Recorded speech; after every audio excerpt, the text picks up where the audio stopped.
Is the same verse? Verse? No.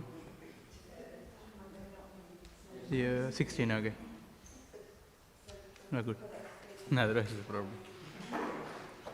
Jaya Radha Madhava Jaya Kunja Bihari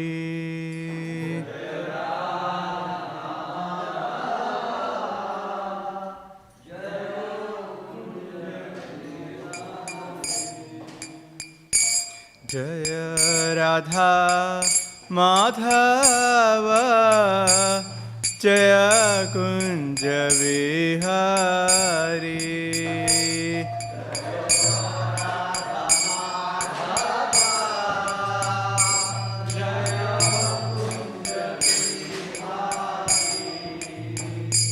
Jaya Gopi Janavallabha Jaya Girivaradhari Jaya Girivaradhari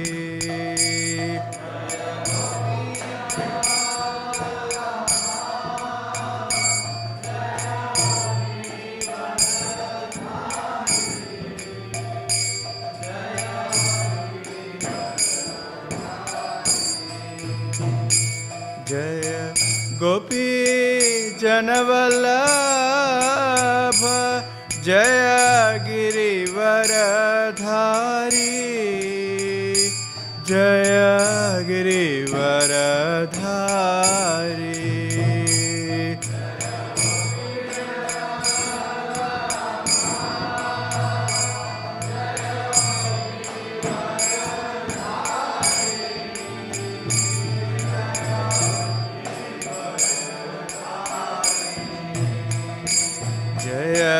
Yashoda Nandana Jaya Vrajajana Ranjana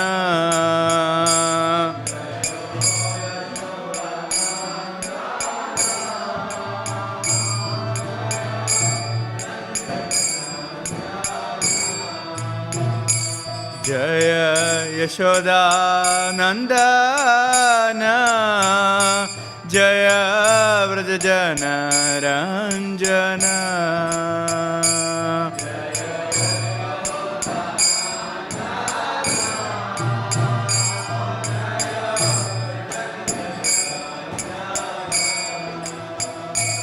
Jaya Yamuna Tiravana Chari Jaya Kunja Vihari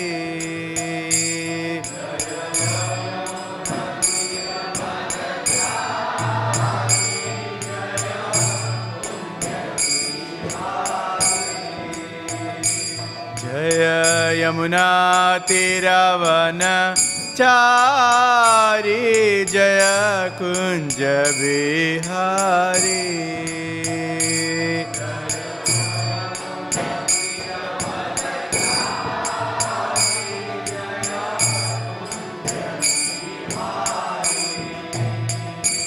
Jaya Radha Madhava Jaya Kunja Vihari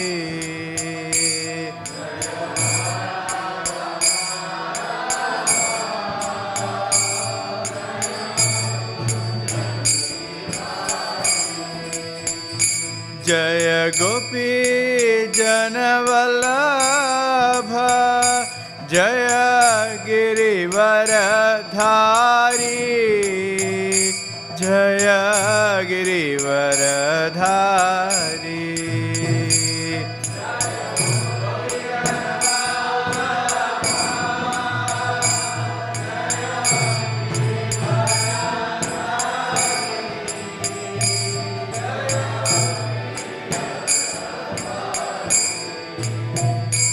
Jaya Yashoda Nandana Jaya Vrajajana Ranjana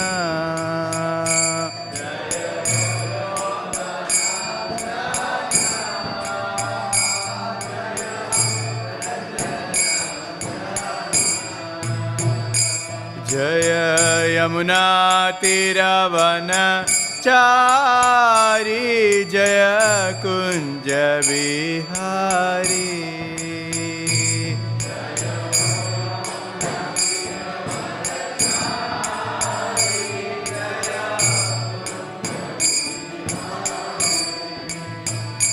Jaya Radha Madhava Jaya Kunja Vihari.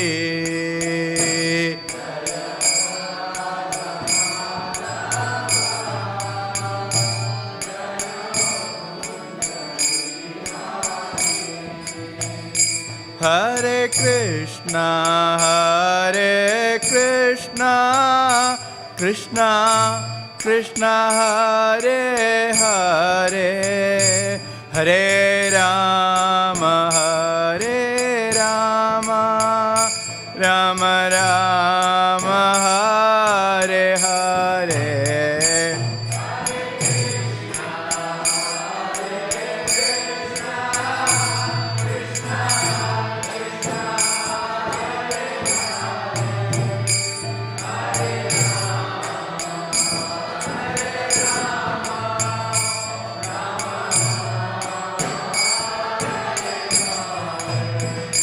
Hare Krishna, Hare Krishna, Krishna Krishna, Hare Hare, Hare Rama, Hare Rama, Rama Rama, Hare Hare.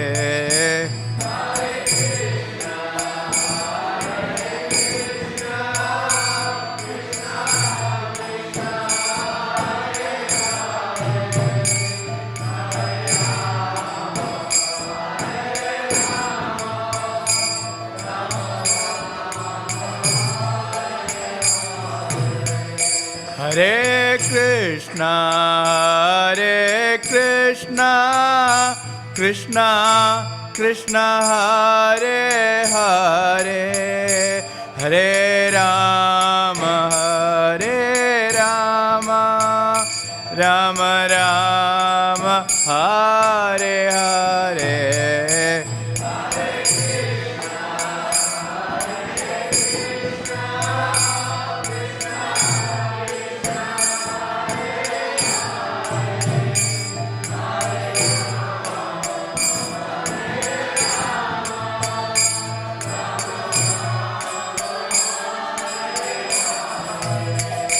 Hare Krishna, Hare Krishna, Krishna Krishna, Hare Hare, Hare Rama, Hare Rama, Rama Rama, Hare Hare.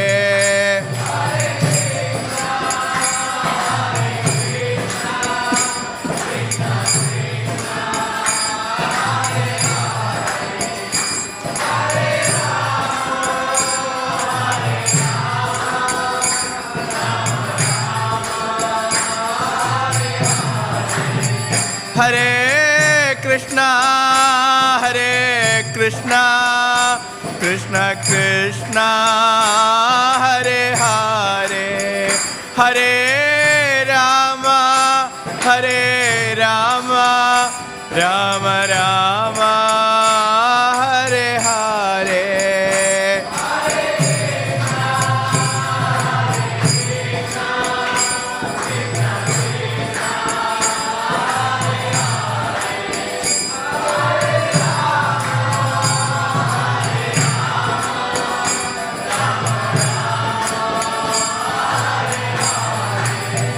Hare Krishna, Hare Krishna, Krishna Krishna, Hare Hare, Hare Rama, Hare Rama, Rama Rama, Hare Hare.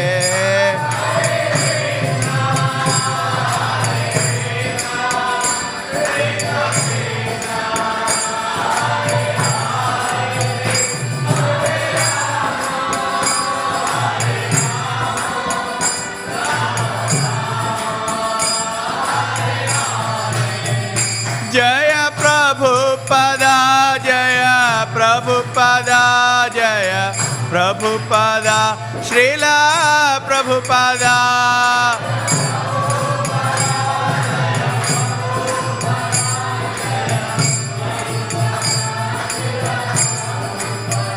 Jaya Jaya Prabhupada, Prabhupada, Prabhupada, Jai Jai Prabhupada.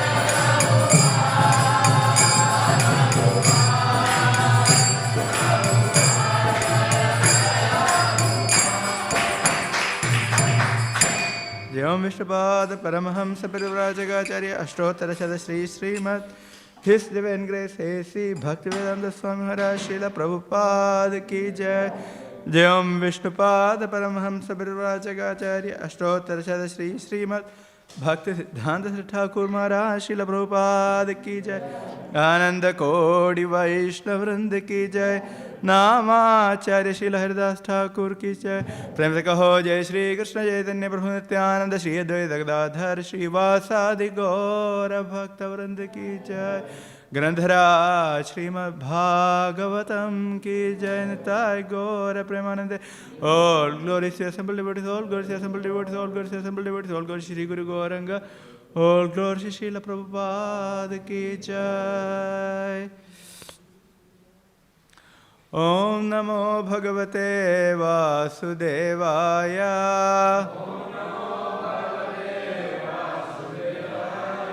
Om Namo Bhagavate Vasudevaya. Om Namo Bhagavate Vasudevaya.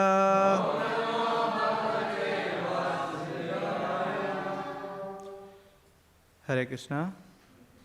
We are reading from Śrīmad Bhāgavatam, Canto 5, Chapter 8, entitled The Character of Bharat Maharaj. Verse number 16. So it's not actually a verse, it's the prose number 16.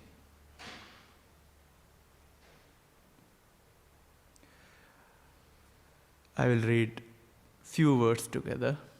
So I will not really try to sing because it's very difficult to sing the prose. Verses can be sung. Api bada savai kripana. Can Ena balako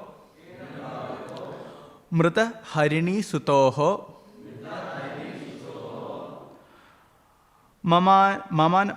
mamanaryasya sthakirata mater akrita sukritasya krita vishrambha atma prayatyena tad avignayan sujana ivagamishyati. Word to translation. Api, indeed. Bata, alas. Saha, the calf. Why? Certainly.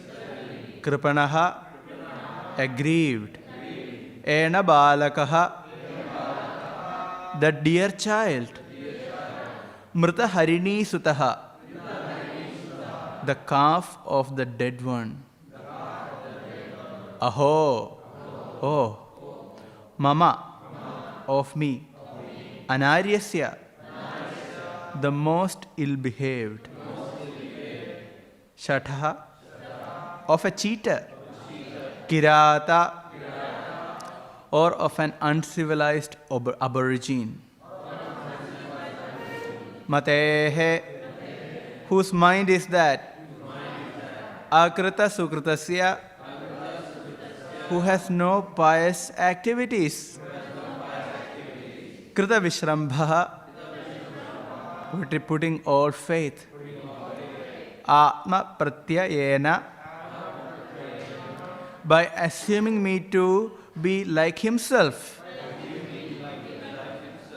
Tat aviganayan, without thinking of all these things. Sujana iva, like a perfect gentle person. Agamishyati, will he again return? Translation: Bharata Maharaj would think, alas, the deer is now helpless. I am now very unfortunate, and my mind is like a cunning hunter, for it is always filled with cheating propensities and cruelty. The deer has put its faith in me, just as a good man who has a natural interest in good behavior forgets the misbehavior of a cunning friend and put his faith in him. Although I have proved faithless, will this deer return and place its faith in me? Purport by His Divine Grace A.C. Bhaktivedanta Swami Srila Prabhupada. Srila Prabhupada ki jai. Bharat Maharaj was very noble and exalted, and therefore, when the deer was absent from him, he thought himself unworthy to give it protection. Due to his attachment for the animal, he thought that the animal was a noble and exalted as he himself was. According to the logic of Atmavan Manyate Jagat, everyone thinks of others according to his own position.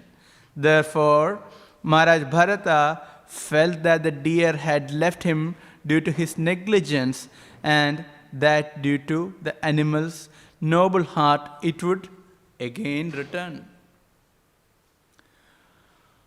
Om Jnana-timirandhasya Jnananjana-shalakaya Chakshur-unmilitam yena Tasmai Shri Gurave Namaha Shri Chaitanya Manobhishtam Stapitam yena bhutale Swayam Rupa Kadamahyam Dadati Swapadantikam Vandeham Shri Guru Shri Yuta Padakamalam Shri Gurun Vaishnavamscha Shri Rupam Sagrajatam Sahagana Raghunathanyitam Tam Sajivam Sadvaitam Savadhutam Parijana Sahitam Krishna Chaitanya Devam Shri Radha Krishna Padan Sahagana Lalita Shri Vishakhanyitamscha He Krishna Karuna Sindho Dinabandho Jagatpate Gopesha Gopika Kanta Radha Kanta Namostute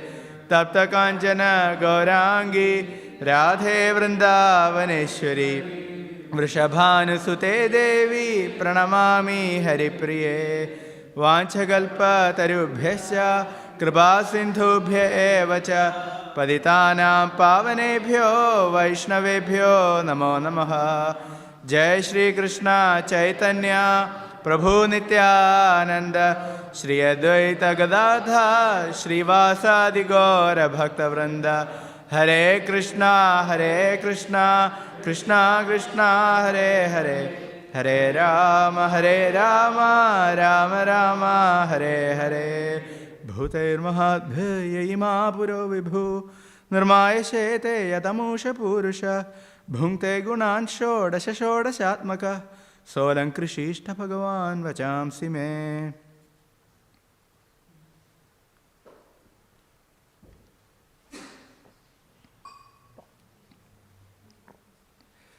Hare Krishna.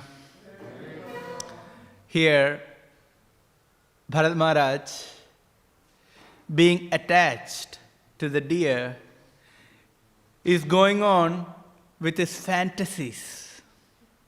So, we can see different aspects of his fantasies. Here, Bharat Maharaj is thinking, deer has left him, and now this deer is helpless. Who is going to look after the deer? And he is blaming himself that I have been cunning, cheating. So a noble friend would give forgiveness to a cheating friend and would return.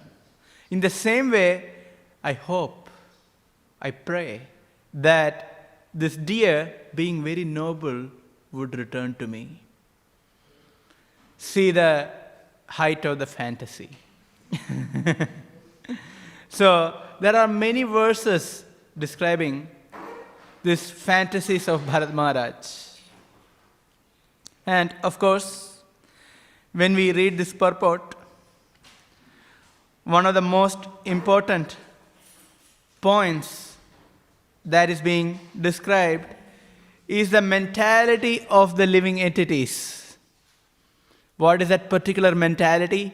Atmavan manyate jagat. Everyone wants to see this world, and everyone according to their own perceptions, according to their own thoughts, according to their own experiences, according to their own position. So Atmavat. Atmavat means one's own positions, one's own perception, one's own thoughts. One wants to see the whole world in the same manner. So that is Atmavan Manyate Jagat. So this is a defect of the conditioned living beings. We can see these defects everywhere. So here, Bharat Maharaj is demonstrating that. He's considering I am noble, so as part of his fantasy, that this deer must also be very noble, and this deer should return to me. Just like as a noble person, I would tolerate and forgive a cheating nature of my friend. Similarly, the deer should also do the same. However, this point of Atmavan Manyate Jagat is a common principle that we can see in this world. We can start seeing from the materialistic people.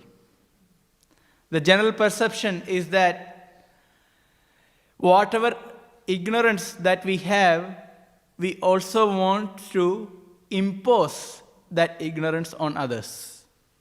That's why if we take up to Krishna consciousness, people may say, you are running away from the realities of life.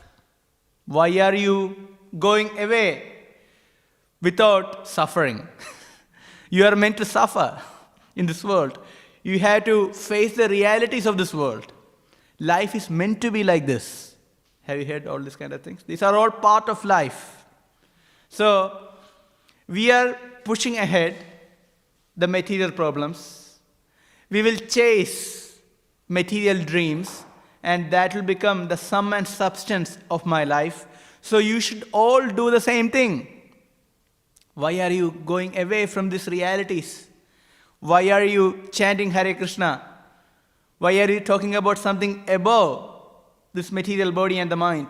Why are you talking about something other than this world?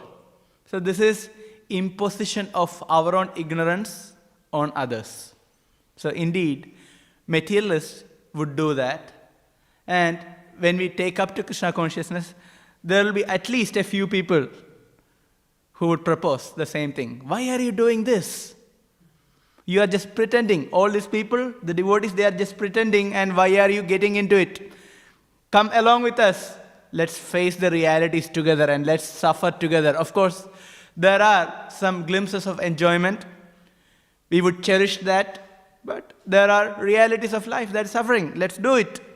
So that is one aspect of this. And many times others I have seen from people from Indian background saying, if you want to be a devotee, if you want to dedicate your life for bhakti, it has to be destined in you. It's all part of the destiny. Some people are meant to be sadhus, brahmacharis. So some people are meant to do that. They will do that. We are normal people. Sit at home and don't worry about all these kind of things. So devotional service, this dhoti, kurta, tilak, this is for certain kind of people. It is destined for them, not for us. So don't worry about it. Look at me. Look at your grandfather. Look at your great-grandfather. They made a lot of money for the family. So don't get into these kind of things. This is not in our tradition, so don't just make a difference to it. So imposing one's own conception on others, one's own ignorance on others. And atheists, they specialize on this point. Atmavan manyate jagat. We all know that there is no God. Why? Because I have never experienced God. I cannot prove the existence of God. Have you seen God? I haven't seen God. So why do you say that there is God? So I know that no one can experience or no one can prove the existence of God. I know that no one can do that. So how much knowledge he must have to say that I know that no one knows? How can he generalize? So that's how it is. This is imposing our own ignorance on others. So this is very common. Not just atheists, even the impersonalists, they do the same thing. Have you noticed? Prabhupada brings this point again and again when it comes to the impersonalists. Impersonalists, they deny the form of God. They deny a personality after liberation. They even deny the spiritual world. They deny spiritual emotions. They deny spiritual intelligence. So they deny everything which is connected to a personality. Name, form, qualities, and activities. Why do they do that? Because according to their experience, their form, what they have, it is causing restrictions, it is causing bondage, it's giving suffering. And the activities in itself are giving suffering. And so, how is it possible to have spiritual form, spiritual name, spiritual qualities, spiritual activities? Bhagavad Gita says, Krishna speaks this point, isn't it? Avyaktam Vyaktimabannam manyande mam abuddhaya. The foolish people think that I have now assumed a form and that I was impersonal before. 7th chapter of Bhagavad Gita. Avyaktam Vyaktimabannam manyande mam abuddhaya. Where is this philosophy coming from? We can see the root in this. Atmavan manyate jagat. That is, in my experience it is suffering. In my experience it's not possible. So that must be the truth. This is the arrogance of the conditioned living entities. That is our pride. To a certain degree, we do accept. So that is part of conditioning. I want to enjoy, I want to control, because I am proud. And it is part of that kind of consciousness, we deny the spiritual personalities. We deny existence of Krishna. So we can see, even though this looks like a simple point in this context of Bharat Maharaj, but it has wide range. This mentality has wide range in our existence and in our experience. And for devotees, we can also get into this mood. How it can come to our mind in many ways. I have tried chanting attentively. I wasn't very successful. So maybe you also take it easy. Just try to do the rounds. Just try to complete the rounds. Make sure that before sleeping you chant all 16 rounds, and that's about it. At least we are all on the same boat. I am chanting for so many years. I am not chanting attentively. So it's okay. I'm trying a little bit, but overall it's okay. But you also, that's how it should be. We can generalize.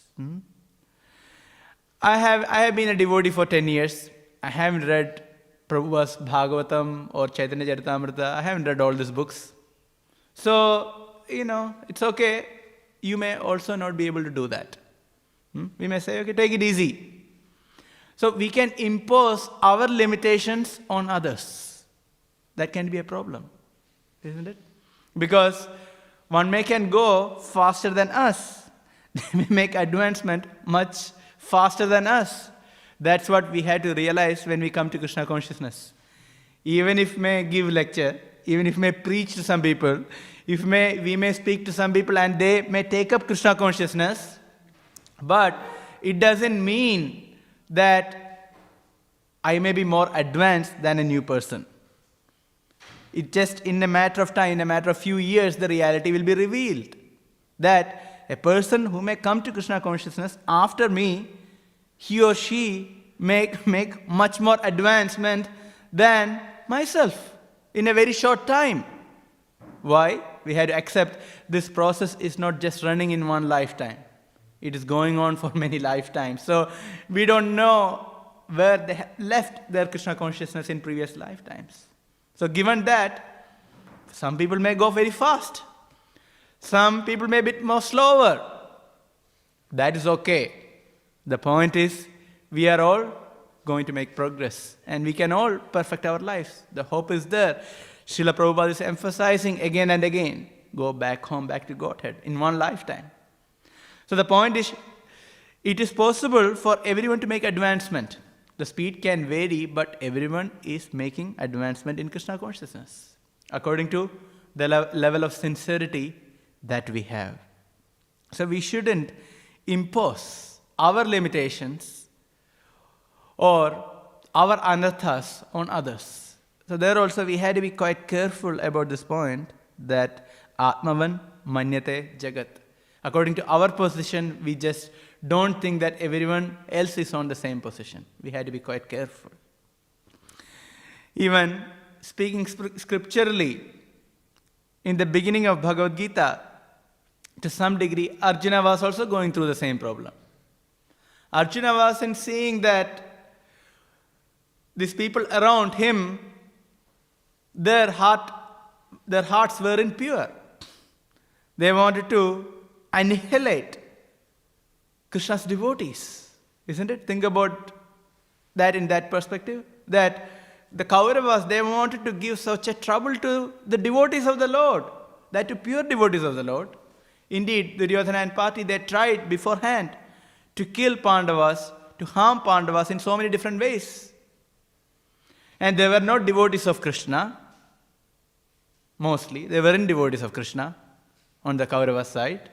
And so, Arjuna was thinking, they are all great souls. How can I kill them? How can I attack them? So he forgot the real purpose behind that, to establish the religion. There was the plan of the Supreme Lord. He forgot that momentarily. That is Arjuna's Vishada, his worries, that we can see in the first chapter of Bhagavad Gita. And he was thinking, all these people are great devotees. They are all noble people. He was only seeing their position because he was a noble-hearted person. Prabhupada explains. He was speaking out of his own compassion. So he's seeing his qualities and he was seeing in others. So here we can see Bharat Maharaj was projecting his own noble character on this deer based on fantasies, not based on realities. So this is the point. So he was doing that completely based on fantasies. So this is the material existence. In material existence, it's all about fantasies. Some people say, why do you dream? Why do you daydream? Come to the reality. But for a materialist, when we see from our perspective, both night dream and daydream are simply dreams. Night people dream so many different things. That's not reality, we know. Even the material activities, they themselves are like dreams. They are not factual because it has nothing to do with the soul. And it has nothing to do with Krishna in one sense. Of course, everything is connected to Krishna. And it is binding the soul again and again. Still, they are not actually woken up to the realities of life. So, from a materialistic perspective, both reality and fantasies, both are fantasies. Both are dreams. Just like Prabhupada said, in one of the airports in America, I think it was in America, devotees asked, what do you see here?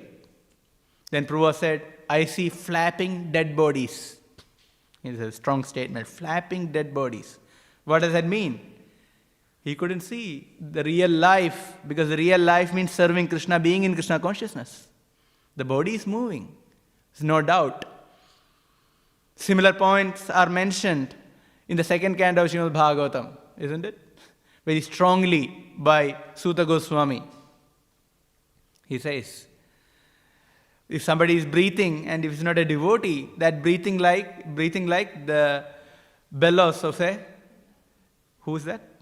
A blacksmith. Just it is pumping, but it's no value. So many examples he gives. Bile pidoru vikramanye nashrunata karna pute narasya Jihva sati dardirikeva suta nachopagaya turugaya gadha. The ears which are not hearing the glories of Krishna, they are considered to be snake holes, snake pits. How is that? What kind of comparison is given in the second canto of Śrīmad Bhāgavatam? Strongly criticizing. So even Srila Prabhupada is taking on the same mood sometimes, or many times, to give us, to shake us up, understand the reality. So here, Bharat Maharaj is showing what is it to be like in material illusion. So he is making the point that he was an exalted devotee. He was on the platform of Bhava Bhakti. Bhava Bhakti is not ordinary. It is considered Suryamshu. It is considered Premankura. Suryamshu means a ray of the sun of Prema, the love of Godhead. So one can see Krishna to some degree. One has seen Krishna in Bhava Bhakti. One has realized that I am not the body and the mind, pretty much. Even from that position, he has fallen down. And it is Premankura, it is the seedling of Prema Bhakti. He has gone up to that level of devotion service. What we perform is sadhana bhakti, regulated devotion service. It can be in the Vaidhi or Raganika. It can be according to rules and regulations, or it can be spontaneous, but falls in the platform of sadhana bhakti. And the sadhya, the aim of the sadhana bhakti is bhava bhakti. So he has actually achieved the perfection of sadhana bhakti. We can see he left the kingdom and then he was pursuing devotion life and he did sadhana and he achieved perfection of that. That is bhava bhakti. And from that platform he fell down. So bhava bhakti, there is bhava. Bhava, another meaning of bhava is emotions, spiritual emotions for the Lord. So it is said, in the bhava bhakti, one's heart is almost becoming so soft. So material existence means heart is very hard. In sadhana bhakti, it is becoming a bit more softened. But in bhava bhakti, it is like a paste. It's like a semi-liquid. That is the state of the heart in bhava bhakti. And so there are so much of emotions for Krishna. That is bhava bhakti. And in prema bhakti, heart is melted completely. It is like a liquid. So that is prema bhakti. So here in bhava bhakti, Bharata is supposed to have emotions for the Supreme Lord. Complete emotions for the Supreme Lord. But from that platform, he is now attached to a deer. And he's manifesting all these emotions for this deer. Can you see that? From spiritual emotions to the material emotions. So this is certainly very instructive. It's instructive because it is showing how a devotee must be careful in the practice of devotional service. One, Bharata lacked association of the devotees. That is one reason we can say why he fell down. But Jiva Goswami mentions that for a vanaprastha, it's okay not to have association of devotees sometimes because they enter the forest. That is vanaprastha. Vanaprastha means enter the forest. If you go to the forest, you may not have any association of devotees.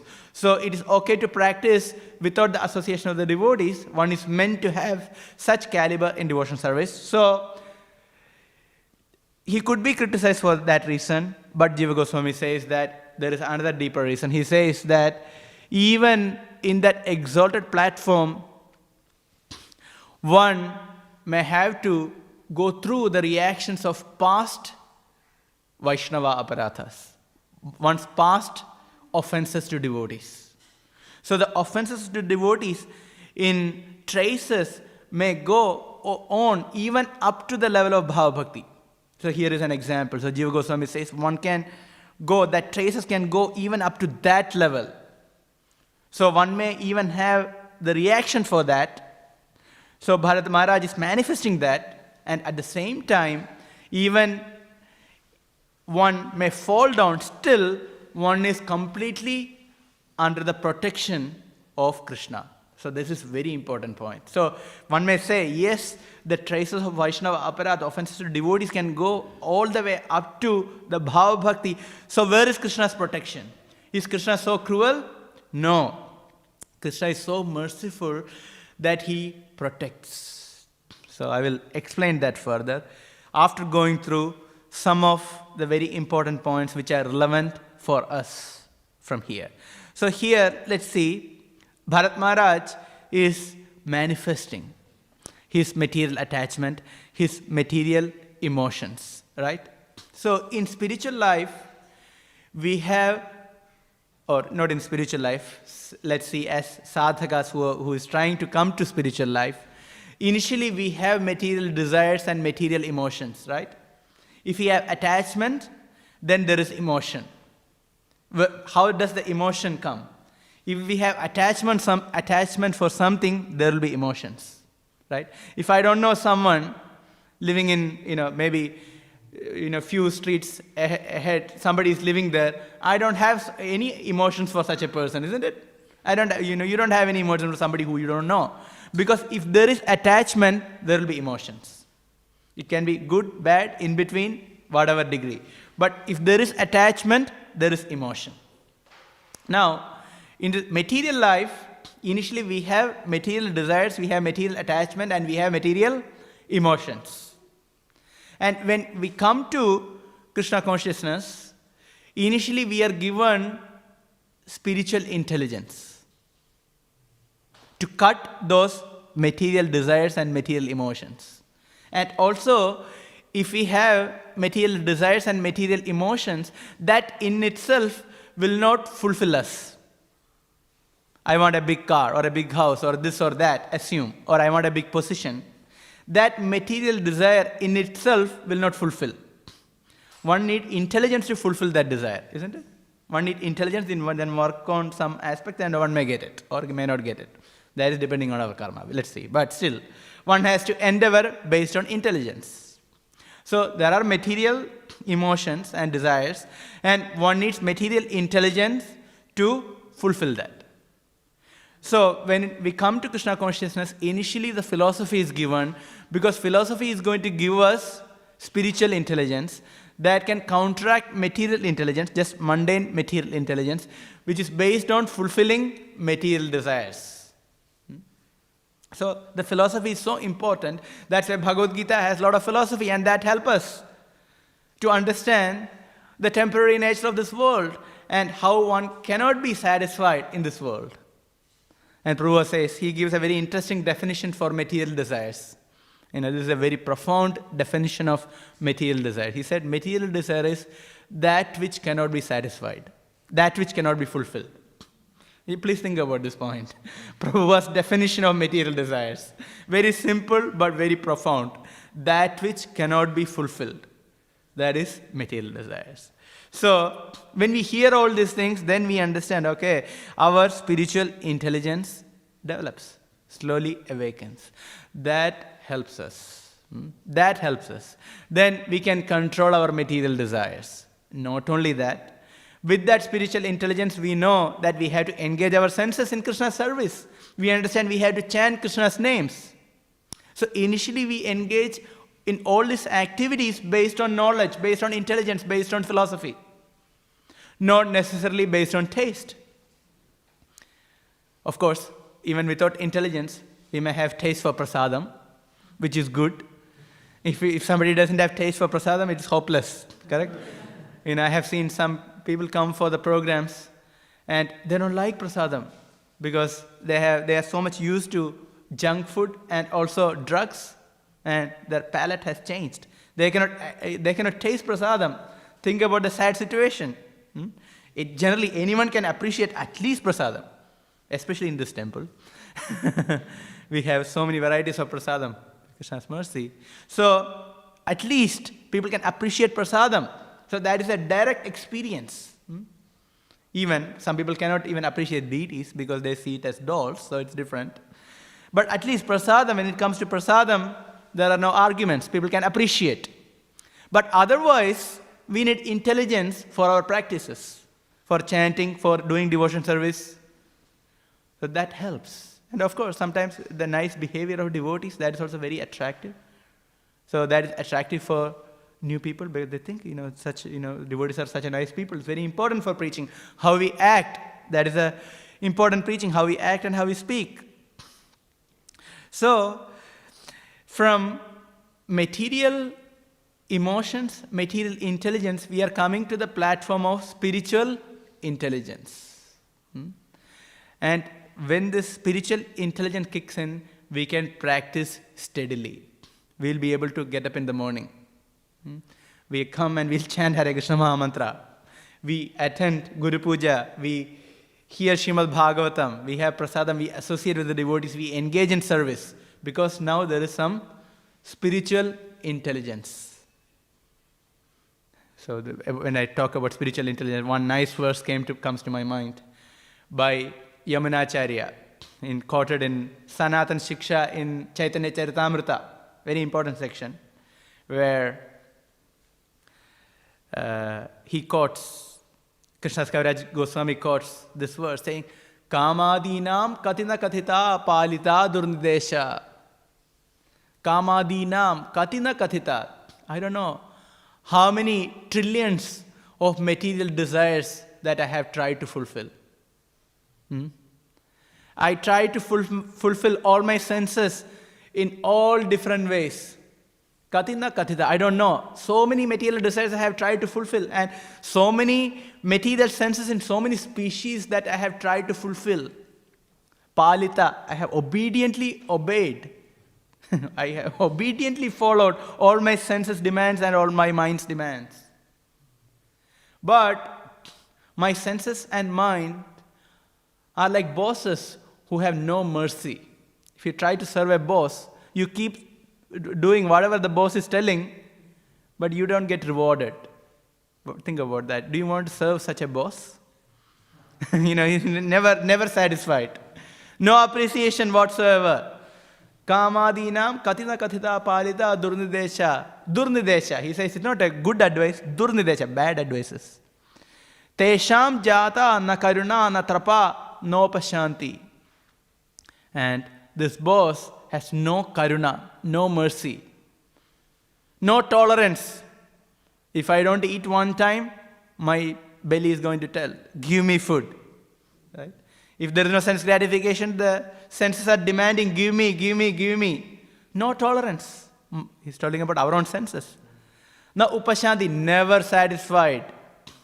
And then he says, go to Krishna and tell this. Utsrijya etan adha yetupate. Adha. Now, utsrijya etan, I am going to give up this. Why? Sampratam labdha buddhi. Now I have got some intelligence. So this is the position of a devotee, and we had to practice this. When the senses and mind are demanding, then we had to say, please Krishna, help me. Have satisfied these senses and mind so many lifetimes, and they never got satisfied. They are bringing the same thing again and again. Can you see? If you go to the core of our desires, it's the same thing again and again. That's how Maya works. The same thing. Maya doesn't have to bring new things. Whatever kind of attachment, the same thing it will bring in again. And we think, at least this time I will do it. Just one more time. This one more time is going for millions of lifetimes. So now it's telling, Sampradam labdha buddhi, utsrijya, I am giving up. And he says, Tvam ayata sharanam abhayam mam niksha atmadasye. Tvam ayata sharanam, I am coming to your shelter. Oh Krishna, I am coming to your shelter. Now, atmadasya, oh kindly Krishna, engage me in your service. So this is the mood of a devotee.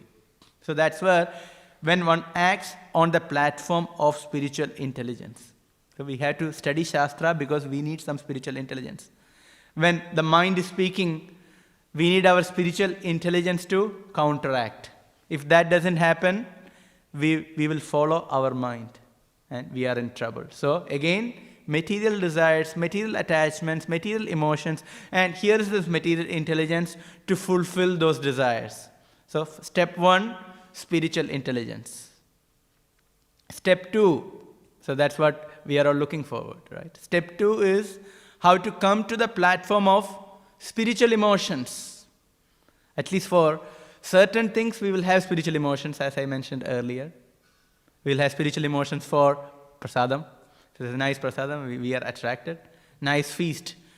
Who doesn't want a good feast? We are for it, right? We'll do anything for that gulab jamun. Or it's a pizza party. It doesn't matter where, what, we go for it. And there is this joke, in a Hare Krishna temple, if you leave a golden ornament, you will get it. Somebody will, Prabhu, I found this necklace or this, you take it. Or a ring, okay, you'll take it. But if you leave a good plate of prasadam, it will disappear. You will not get it. Even gold you can get, even jewels you can get, but prasadam you will not get. That is spontaneous attraction. Spontaneous attraction. In the previous verse purport, last verse, yesterday's verse purport talks about spontaneous attraction. Rupa Goswami quotes this verse. Yuvatinam yatha yunam cha yuvato ratha mano abhiramate tadvan mano me ramatam toi. Just like the young men have attraction for young women, similarly young women have spontaneous and natural attraction for young men. Similarly, oh my Lord, my mind be naturally attracted to you. So this is what we are looking for. We want some attraction for Krishna. So we know even in Krishna consciousness, some natural attractions. Sometimes nice dancing kirtans. We have attraction for that, right? So we have attraction for that. And beautifully dressed deities of the Lord. It's a big preaching because we get attracted to the beautiful form of the Lord. So Panchanga Bhakti can give us that attraction. So the Panchanga Bhakti in turn can give us spiritual emotions, starting slowly. So one will become emotional for sure. If one is thinking, I don't have any emotions, but Bhakti is such that everyone will become emotional for Krishna. Even for service, one will become attached to service, what one is doing. If one's service is taken away, one becomes sometimes emotional. So that attraction, that emotion is there in Krishna consciousness. So even for a sadhaka, to some degree, there will be some emotion for Krishna. So Jiva Goswami makes the point that the greatness of bhakti is that even for a beginner, he can see what is the end. At least he can see what is the end. Through other devotees, through Shastra, one can see how devotees are attracted to Krishna. Can you see? Even a beginner, this Brahman realization, even beginner or more advanced, they don't know what it is about. I remember as a young seeker, I was not a devotee, I was a young seeker in India. I was in my teens. I was reading all these books, Upanishads and this and that, and I was trying to understand what is Brahman. And I wanted to know what is it like merging in Brahman. So first of all, I couldn't understand what is Brahman. Then second, the perfection of that is what is it like merging into Brahman.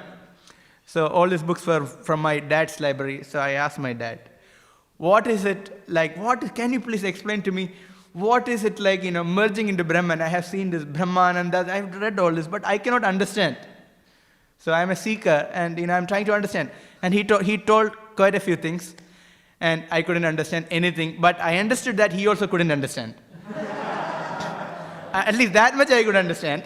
That this is something weird, Even one who is explaining, he's quoting different things, but not coming to the point. So that is the difference between impersonal path and personal path. Even from the beginning we can understand what the great devotees in Vrindavan, what are they doing? We can see, we can hear. At least we get a glimpse. Of course, we cannot realize straight away, but we get a glimpse that people are attracted to Krishna. Say we understand, I don't have any taste for chanting, but Rupa Goswami is praying, Tunde Tandavani Datim Vinsinate Tundavali Labdhe. At least I can understand. Rupa Goswami is praying that I only have one tongue and these 2 ears to hear. Let me have, millions of tongues to chant Hare Krishna Mahamantra, and let me have millions of ears to hear. At least we can understand, okay, there is some person that have taste for chanting. And here we people, Haridas Thakur is chanting, 192 rounds. Practically we calculate, okay, 24 hours, Haridas Thakur is chanting. Okay, at least we can understand what is it like to be in a perfected situation. At least anyone can understand. whatever we are doing, we may not have taste, but what is it like to have taste in Krishna consciousness? So that is the glory of bhakti. So for that, one need to hear about Krishna. One need to get attached to the Panchanga Bhakti. One is the association of the devotees, chanting Hare Krishna Mahamantra, reading Śrīmad Bhāgavatam, then worshipping the deities of the Lord. So we are worshipping the deities by seeing them. Don't think that only pujaris can worship the deities of the Lord. Of course, pujaris can do. If you make garland, that is worshipping the deity. If you take darshan and accepting charanamrita, that is worshipping the deities. So it is so important that we get engaged in deity worship just by seeing them. It removes so many anarthas from our heart, so many material impressions that we had for one lifetime and for so many lifetimes. So important to see the beautiful form of the Lord. And it is mentioned that if you meditate on the eyebrows of Krishna, that is going to extinguish the fire of lust which is burning in our heart. So we can see the Lord is mercifully standing and is helping us to progress in bhakti, and is giving us taste for bhakti. So from that, and finally, staying in the holy places. For now, temple is a holy place, coming here. And also, specifically, staying in the holy places means going to dhams like Vrindavan, Mayapur, where there are places of pilgrimage of the Lord. So all this Panchanga Bhakti are important for us to make progress in Krishna consciousness. Now, I will recite a verse about Krishna, because Bhagavatam is full of Krishna. Bhagavatam is Krishna. It's a literary incarnation of Krishna, and Bhagavatam is giving us taste for Krishna. There's a very interesting instance that I want to narrate, a very simple one, from the 9th canto of Śrīmad Bhāgavatam. 10th canto of Śrīmad Bhāgavatam is all about Krishna. It is the ashraya, it is the shelter, it is the summum bonum of entire Śrīmad Bhāgavatam. Given that, at the end of 9th canto has 24 chapters, and the last chapter is Krishna, the Supreme Personality of Godhead. And in that, there are 67 verses. And the 65th verse is very interesting. 65th verse is very interesting. Some of you may know. 65th verse is very interesting because it is an appetizer for the 10th canto. So Shukadeva Goswami is going to introduce Krishna and his pastimes in detail in the 10th canto of Śrīmad Bhāgavatam. So he's giving some appetizer to Maharaj Parikshit. How is that? Sometimes we have, apple drink, as an appetizer. Or sometimes if you go to some restaurants, you might have gone. Now you don't go, I know. But I'm saying there is sometimes masala papadam or this or that they will give as an appetizer. Similarly, Shukadeva Goswami is giving this appetizer to Maharaj Parikshit because he's going to begin the 10th canto of Śrīmad Bhāgavatam just after 2 verses. So it's been many days without eating, without drinking, without sleeping. Maharaj Parikshit is listening to Śrīmad Bhāgavatam with rapt attention. And now he's giving this appetizer to be more attentive to hear about Krishna. So I will read that verse. Yasyananam makara kundala charu karna bhrajat kapola subhagam savilasahasam nityotsavam natatrupu drishibhi pipantyo naryo narascha mudita kupita nimescha. It's a beautiful meditation on Krishna, specifically Krishna's face.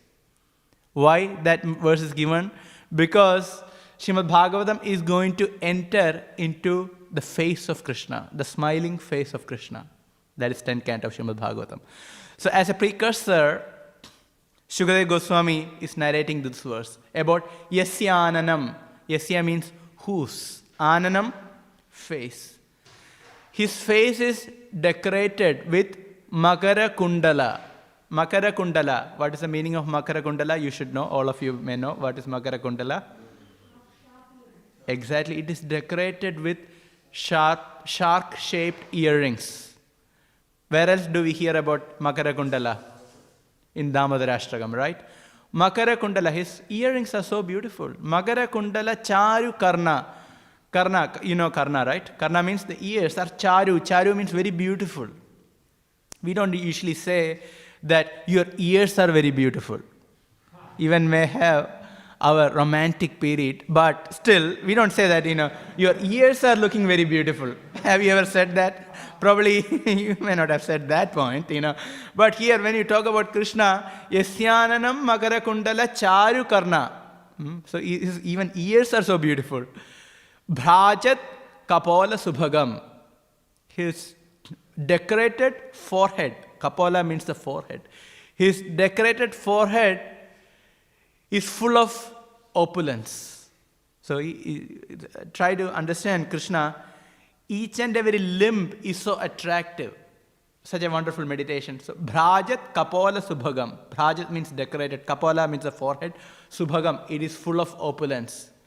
Then he gets to the point. What is that? That is a smiling face. Savilasa Hasam. See how beautifully, how rhymingly Śrīmad Bhāgavatam is presenting the smile of Krishna. Savilasa Hasam. Hasam means smile. Savilasa. Savilasa means it is the most enjoyable, enjoying smile of Krishna.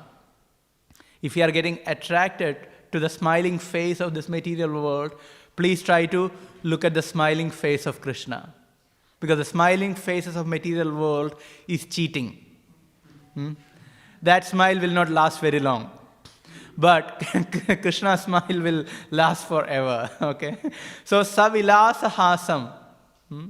Nityotsavam. So one may think, will I get bored with Krishna's smile and Krishna's face? No. Nityotsavam.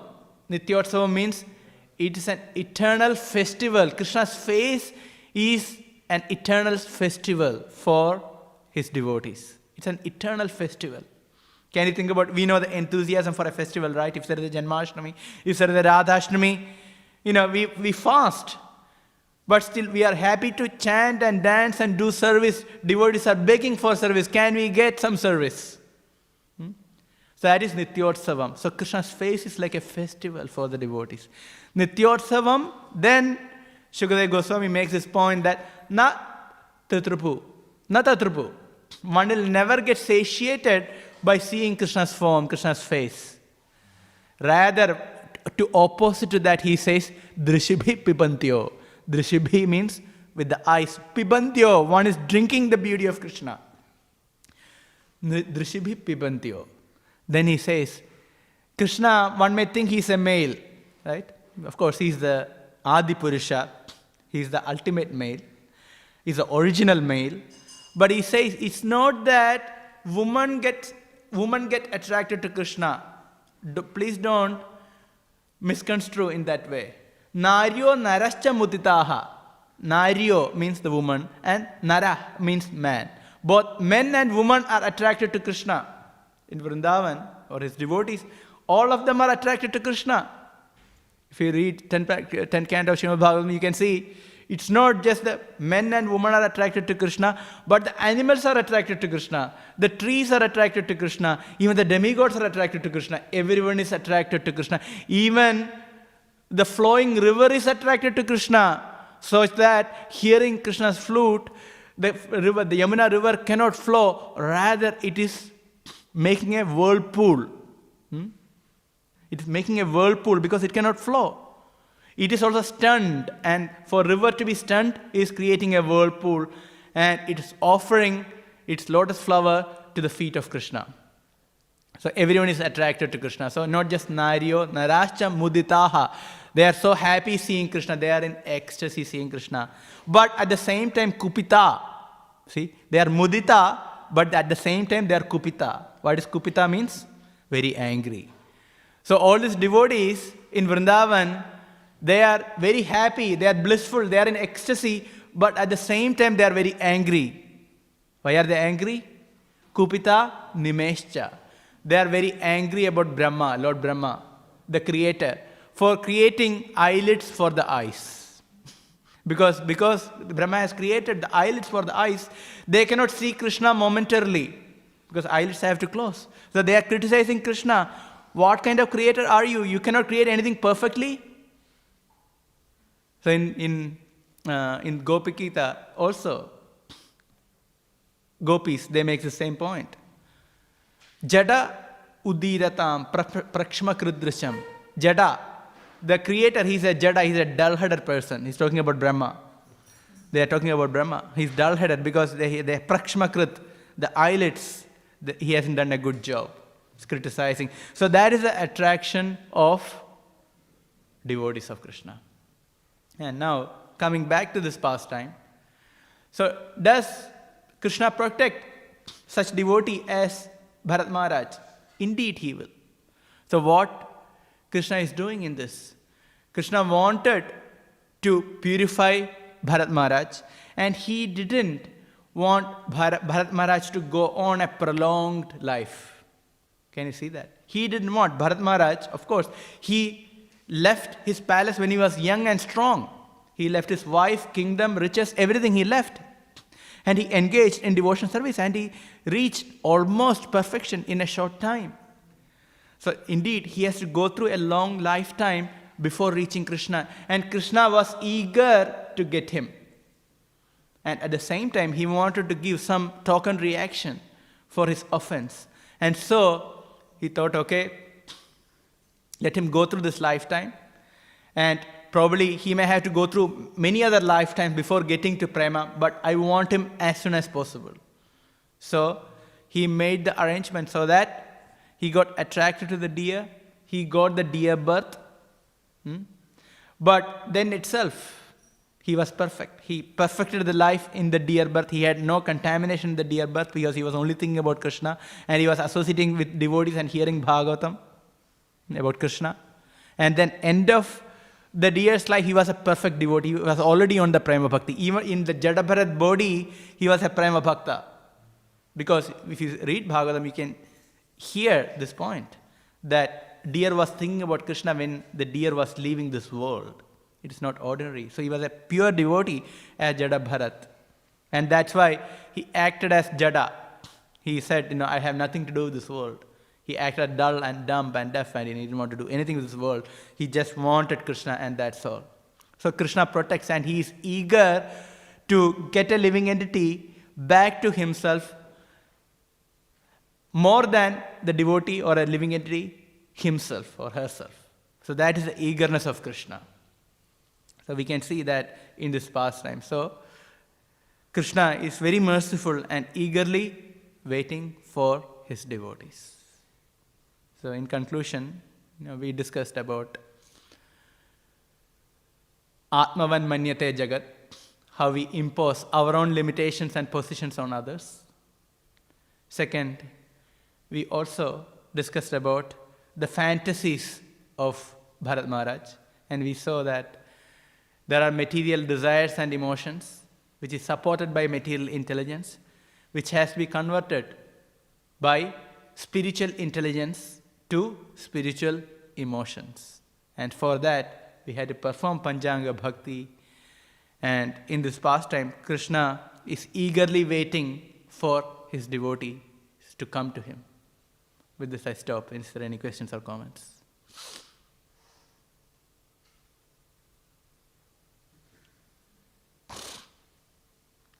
Hare Krishna, Mataji.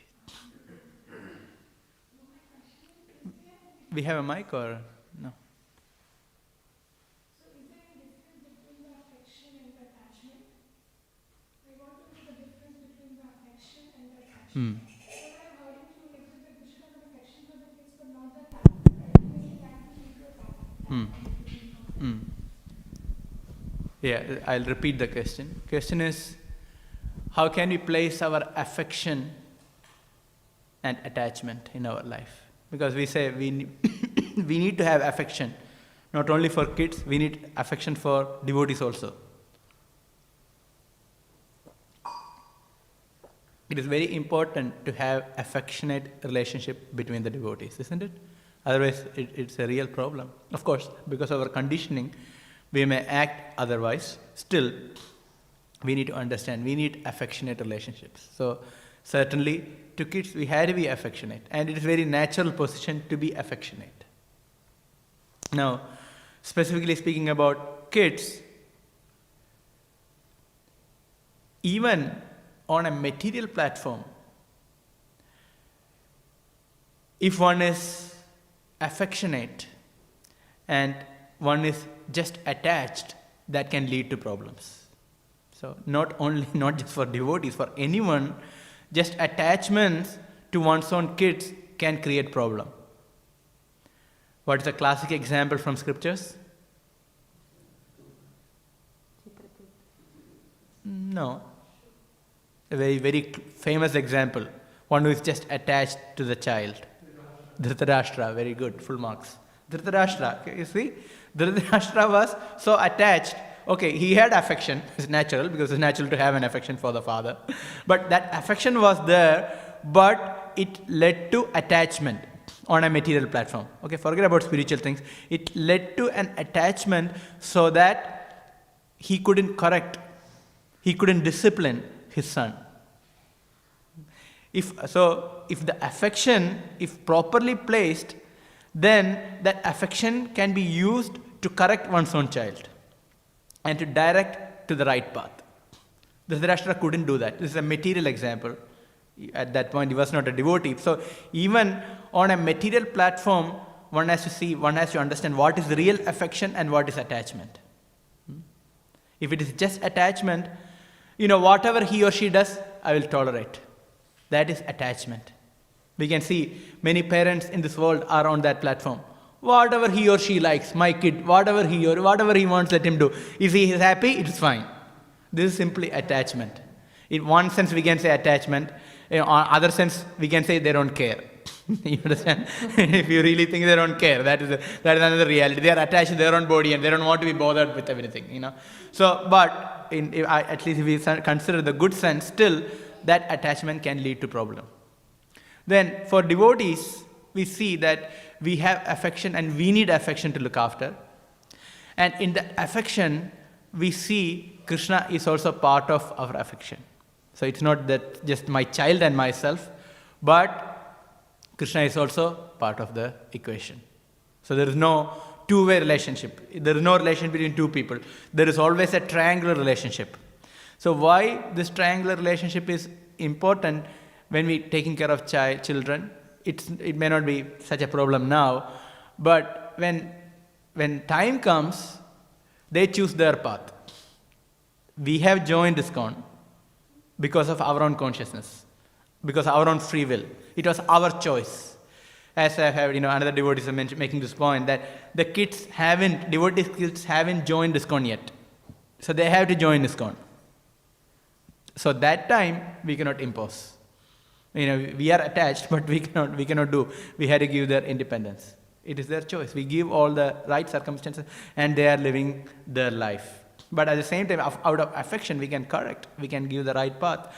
But at the same time, we cannot just be attached in a devotee fashion that he or she must become devotees, must chant 16 rounds. So we like to give that freedom also. So it's all part of parenting. So very nice to see how it works. It's not a black and white area. It's a gray area. So there is no fine line. There is fine line, but that fine line moves all the time. So one has to figure it out. So that's what usually we say. One shouldn't be attached. It's not about affection. So we shouldn't impede in their spiritual progress. Even I have seen even devotee parents becoming so inimical towards temple management because their son joined the temple, became a brahmachari. What are you doing, you guys? What are you doing? So that is attachment. It's not really affection. It is coming to the platform of attachment. So one has to be quite careful. So it varies in many, many circumstances. But I'm just showing the general point. Is that clear? Yeah. Yes, Prabhu. Is our free will? Can you give the microphone, please?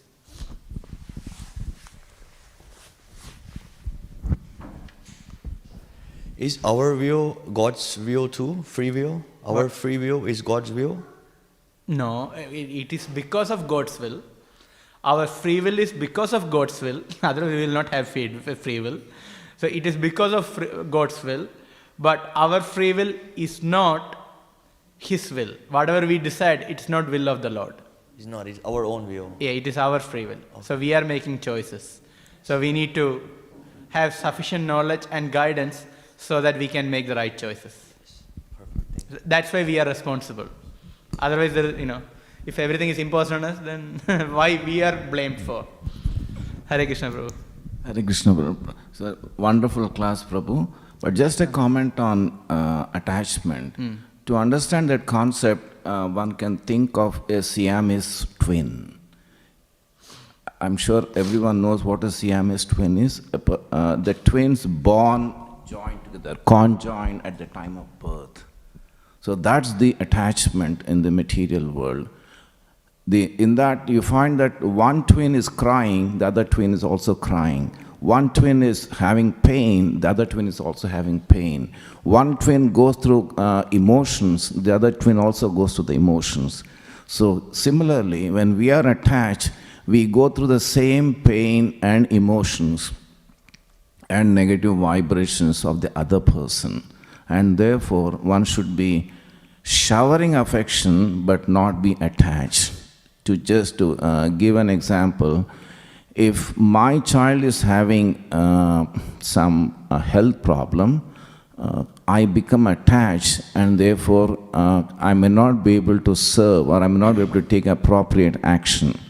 Whereas my neighbor's child is having the same health problem, but because I'm affectionate, I can take appropriate action and see that the child becomes better. There I don't have any attachment.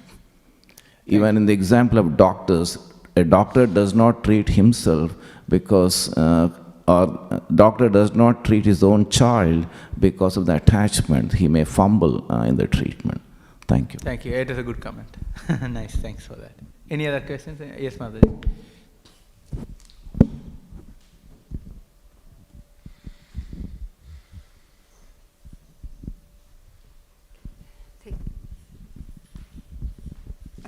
These are two questions.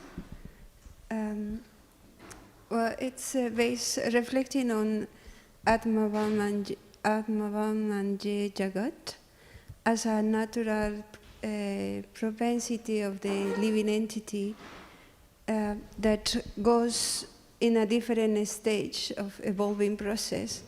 Can we also experience that or see that tendency in realized souls, like for example, pure devotees? Can you just pull that down and speak? It's sometimes not becoming clear. Yeah, But can you hear what I'm saying? Not becoming clear, sorry. So the idea about, it's a reflection of Atmavam Manje Jagat as a tendency of the living entity in general, not just conditional souls. And it can be gradually evolving according to the level of consciousness. And if we can see in the advanced devotees, or pure devotees, when they see everybody as advanced and they are very low, then, so it's a reflection or projection. In psychology we call projection or transference. And so they see everybody as advanced. So how we can also acknowledge that way, because in one sense, for them, in order to have a clear vision of reality, they have to come down to Madhyama stage. So in that way that we can distinguish, it's that. Yeah, it is perfectly right. I agree with that. Pure devotees, Uttamadhikari, he sees everyone as a pure devotee, everyone is a pure devotee. So, yes, in one sense, it is out of their prema for the Lord. They are seeing Krishna everywhere and everyone is serving Krishna. Yes, and in that mood, we cannot preach or we cannot conduct ourselves in normal circumstances. So naturally, we act on Madhyama platform. That's right. The second question is related to, you were mentioning about material emotions and spiritual emotions. I was also analyzing about it. It's the emotions, they are material or spiritual, or the object they are the source of eliciting the emotions or the reservoir of the emotions. Because the emotions that advanced or pure devotees are expressing are in one sense similar to the person who is in conditional state, but the difference is the object of the emotions. So that I was reflecting upon that, and also at the same time, if we are considering ourselves the source of those emotions, or is Krishna the source of that in that way? So that we can say the emotions are spiritual, material, based in their nature of the object that is. Which is right. From when you see from just as emotion in itself, material and spiritual emotion can look alike, but as you rightly pointed out, the object is different. So when the object is spiritual, we call it as spiritual emotion. And if the object is material, we call it as material emotion. But we need to distinguish between these two. Just like we often say, we spiritualize, say, bhoga, one is without offering, it is just bhoga, it's not prasadam, and then we spiritualize it. Similarly, to have some emotions, that is a state of the mind, or the thought, thinking, feeling, is a state of the mind, it will exist anyway. When it is connected to Krishna, we call it a spiritualized mind, or spiritualized emotions, or spiritualized body. So even the body is considered pure for a pure devotee, even the material body is considered pure, because it is always serving Krishna. So in that way, we acknowledge the fact that it is connected to that spiritual object, who is Krishna. So in that way, we can call it a spiritual emotion, rather than just calling it emotion. Then it will be difficult in terms of terminology. If you allow me a small comment, also complementing a bit of the comment about attachment, in the sense of basing the self-identification, for example, in the kids, are the expansion of myself, or the attachment in that way. For example, that the analogy of Prabhu, Sri Krishna Prabhu's people, if the mother is crying because the kid is crying, in one sense, the attachment is based on my expansion, and in that way is the conditioning. That's right, That is extended ego, extended ego as Prabhupada. The attachment because of it's mine. Aham mameti. Thank you. Śrīmad Bhāgavatam ki, Srila Prabhupada ki, Jai Nitai Gaur